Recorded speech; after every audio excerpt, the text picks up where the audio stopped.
Hello my dear children, welcome back to our English class of Standard 1 and this is video number 2 of chapter 9, The Adventures of Pinocchio.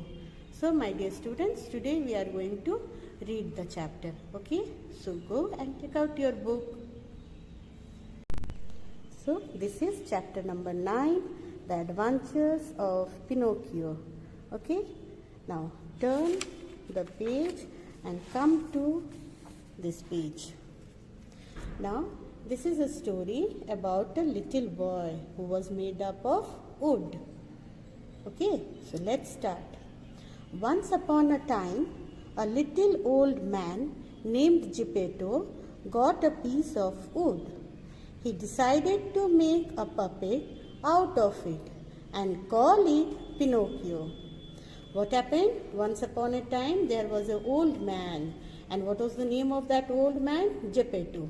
And Geppetto, he got a piece of wood. Now he decided to make a puppet with that piece of wood. And he named his puppet as Pinocchio. The name of that puppet was Pinocchio. Geppetto set seriously to work to make the hair, the forehead and the eyes of the puppet. Now, the old man Geppetto, he was very serious and he started his work. Work means making of the puppet. He made the hair of the puppet, the forehead and the eyes also. He noticed that the puppet's eyes moved and then stared at him. Seeing this, Geppetto asked, "Big wooden eyes, why do you stare so?" There was no answer. Now children, when he was making the eyes of his puppet, Pinocchio, what he realized that the eyes were staring to him. To whom? To Geppetto. Now on seeing this, what did Geppetto ask? He asked the puppet, "Oh, big wooden eyes, why do you stare so? Why are you staring at me?" But there was no answer. After the eyes, Geppetto made the nose, which began to stretch as soon as it was finished. It stretched and stretched till it became so long. It seemed endless. Poor Geppetto kept cutting it, but the more he cut, the longer grew that nose. Now after the eyes, he started making the nose. But do you know what happened? The nose was stretching and stretching. It became endless. Poor Geppetto. He was cutting it, but then also it was growing longer and longer. Finally, he let it alone. Finally, he stopped. He stopped cutting the nose. Okay? Next, he made the mouth. No sooner had he finished it than it began to laugh at him. "Stop laughing," said Geppetto angrily. The mouth stopped laughing, but it stuck out a long tongue. Now after the nose, he started making the mouth. Now as soon as he finished making the mouth of that puppet, the puppet started laughing at Geppetto. Now Geppetto became angry and angrily he said, "Stop laughing." The mouth at that time only stopped laughing. But what did it do? It stuck out. It stuck out the long tongue. It showed his long tongue to Geppetto. Now come to this page. Not wishing to start a fight, Geppetto went on with his work. As he was about to put the last touches of the fingertips, Geppetto felt his wig being pulled off. Now, Geppetto was not willing to fight with Pinocchio. He was not really willing to fight with Pinocchio. So what he did? He started his work again.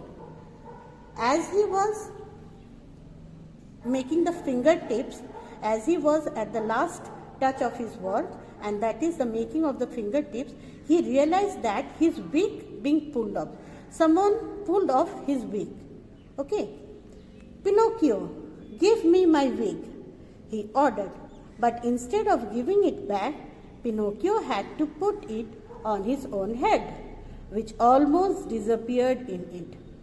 Now again Geppetto became very angry and he ordered Pinocchio, Pinocchio, give me my wig. Please return my wig. But instead of returning back the wig of Geppetto, what did Pinocchio? Pinocchio owned that wig on his own head. And the wig covered his all head and forehead, everything. Okay. Pinocchio, you wicked boy, Geppetto cried out. Now, Geppetto was very angry and he cried out and he said, Pinocchio, you are a wicked boy. Wicked boy means very indisciplined boy. Okay. Old Geppetto became very sad at the Pinocchio's naughtiness. He wiped away a tear and continued with his walk. The legs and feet still had to be made. Now Geppetto was very frustrated. He was very irritated. But still he whipped away a tear. That means he started crying also. But again he whipped away his tears and continued with his walk, because the legs and feet were still to be made. They were not made.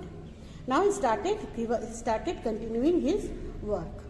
As soon as they were done, he took hold of the puppet under the arms and put him on the floor to teach him how to walk. Pinocchio's legs were so stiff that he could not move them. Geppetto held his hand and showed him how to put out one foot after the others. Now, as soon as he made the legs and feet of Pinocchio, he realized that it was very stiff. He put him down on the floor and he made him learn how to walk. But the legs were too stiff that he could not move them. They were not movable. They were too stiff.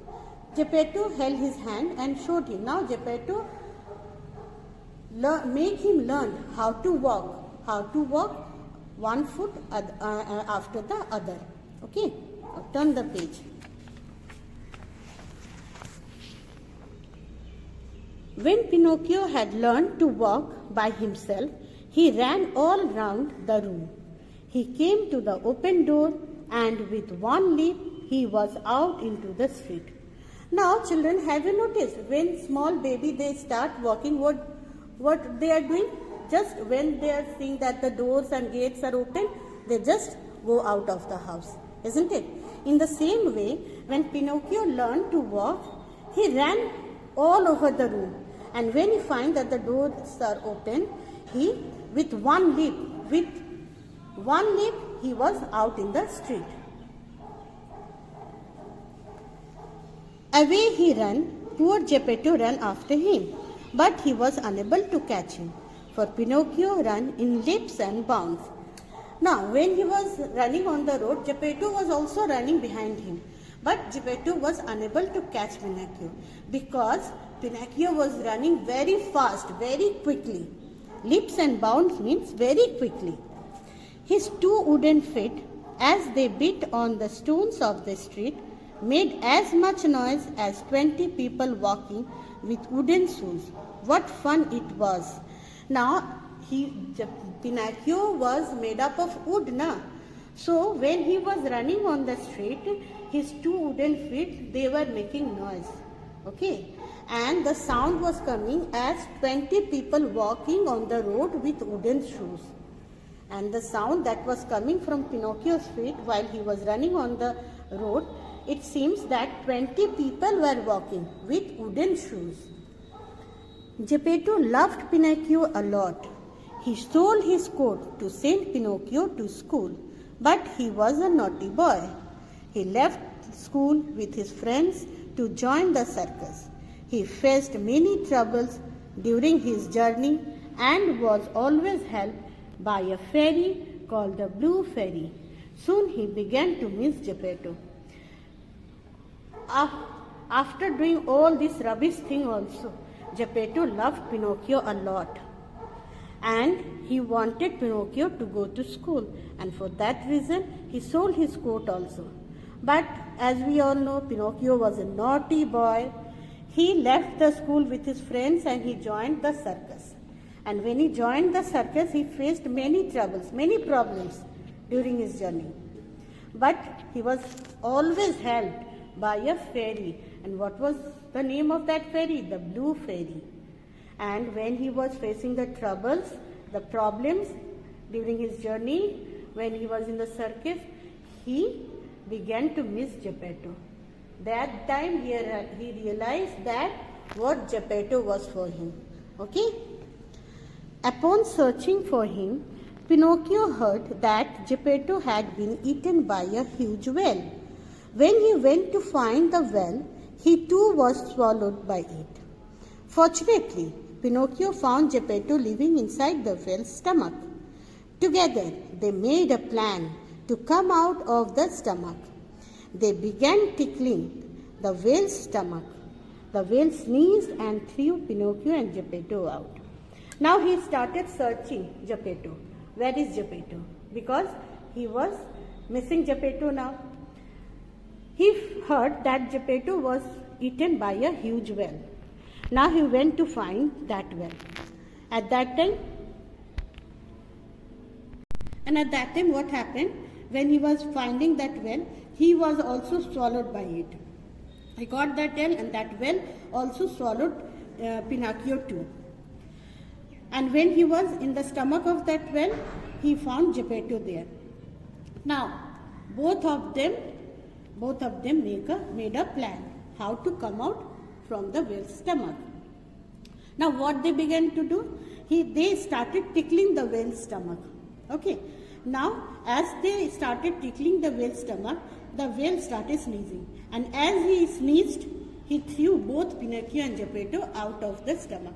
Both Pinocchio and Geppetto were out of the whale's stomach when the whale sneezed.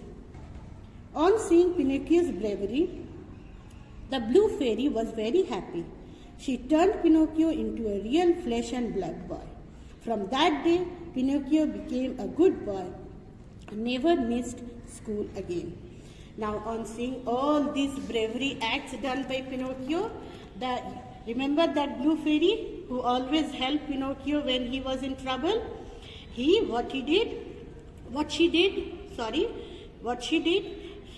turned Pinocchio into a real boy, real flesh and blood boy. Now Pinocchio was not a puppet made up of wood. Now he became a real human being, a boy. And from that day, Pinocchio became a very good boy, very sincere boy. And he never missed his school again. Now he became a very sincere and disciplined boy. Okay, my dear students? Now this story, Adventures of Pinocchio, is abridged from the Adventures of Pinocchio by Carlo Collodi. Okay, the author of the story is Carlo Collodi. Okay, my dear students, now what you will do, you will read this chapter 2, 3, 4, 5 times. Okay, and you will put your finger and you will read this chapter as I read this chapter. Okay? Okay, students. We will again meet in our next video. Till then, bye-bye.